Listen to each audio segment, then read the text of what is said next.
Hey everyone, we're back for another workout of the day. Today is the perfect at-home workout for any level of fitness. So it is 3 rounds for time. It is called Dogwood. It is 30 mountain climbers, 30 sit-ups, 30 air squats, 30 shoulder taps, and 30 seated band pulls. Essentially, the only thing you need for this is a band. So we're going to go through all of those movements and the modifications, and then you can get started.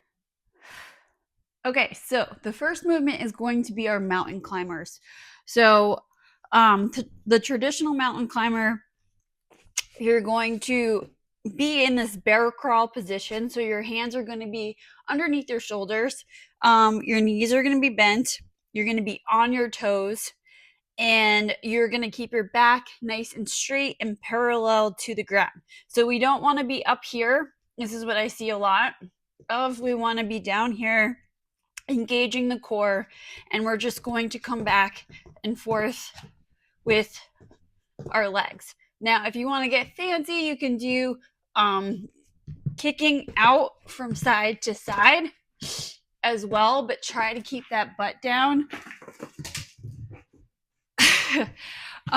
You could also, if you can't get down on the ground, we can use a bench, and we're just going to come back and forth. And again, we can do the wide as well. Again, the important thing is engage that core, keeping that butt down. No matter what you're doing, if you're doing it on a bench, don't get all like loosey-goosey. Again, bring your butt down. We just want to make sure that we're engaging that core. So the next movement is going to be our sit-ups.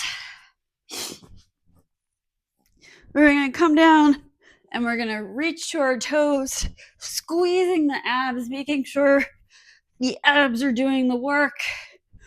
If you can't make it to the toes, go to the knees. Try to get that back off the ground. You can also do crunches to the shins. Just don't put your hands behind your head so that you're pulling on that neck and causing neck strain and muscle strain in the upper back and shoulders. So yes. Next movement is going to be our air squats. So with this, I want you to keep in mind that we want to stay nice and upright.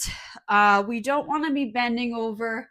We want to keep our feet completely flat on the ground. So we're going to have our toes pointed slightly outward. We're going to be about hip width apart with our feet. And we're going to come out and we're going to have our knees follow our toes to that outward position. And we're going to keep that chest up. So my knees are coming out. They're not coming forward. I'm not pointing my toes completely forward because when I do this, I'm going to naturally rock onto the balls of my feet. So feet are completely flat, never coming up. My knees are coming out. I'm trying to stay upright as much as possible, using my legs to come down. Now we want to try to get down to parallel. So parallel would be this part of your leg is parallel to the ground. If we can get a little bit lower, awesome. But what I want you to keep in mind is that I don't want you to start, if the mobility isn't there, I don't want you to start kind of rolling onto your toes and doing a weird forward thing. I also want you to make sure that you're coming all the way up and locking out your hips at the top and then coming back down. I don't want like half squats, bouncing squats.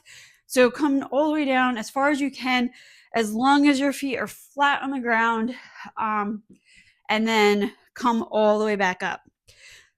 If you need assistance, you can use a bench. So what I want you to keep in mind is I don't want you to roll and be lifting your feet up and rolling back and forth. I want you to use your legs. So come down, just a nice tap with your butt and stand all the way up, keeping upright. Your feet are flat on the ground. if you need to like take a moment and sit, it's okay, but don't let yourself get loose. So don't let everything get loose as you sit. Stay nice and upright. Your feet are going to stay completely flat on the ground. So don't let your feet come up, stay down. And when you come back up, stand up with those legs. The next movement is going to be our shoulder tap. So we want to be in that nice plank push-up position. So we're going to have our hands underneath our shoulders and completely straight. Our legs and back and everything is tight and squeezing, and we're going to have a nice, slow, precise movement as we tap. We want to be squeezing everything. We don't want to be rocking back and forth. So in order not to rock, we really need to squeeze the core, our glutes, our legs, everything to keep us in place. Our butt is down and flat. So we're actively squeezing everything, keeping everything in place so nothing else moves but our arms. So modification, you can be on your knees, keeping your butt down. You can also use a bench for this as well. And again, I want you to squeeze everything as you tap. And it's not a fast movement. It's nice and even paced where you can feel everything squeezing and moving the right places. Okay, next and last one is going to be our seated rows. So we're going to take our band for this one. Either we're going to sit on the floor or a bench, and I'll show you on the bench. We're going to wrap our legs, the band around our feet.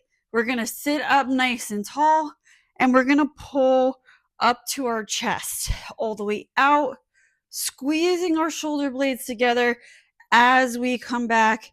Now you can use whatever resistance band you feel comfortable with, but again, it shouldn't be like a fast, loose movement. I want it to be a nice, slow movement that you're feeling the squeeze in those arms and back. You can also sit on a bench for this one. Again, sit nice and upright.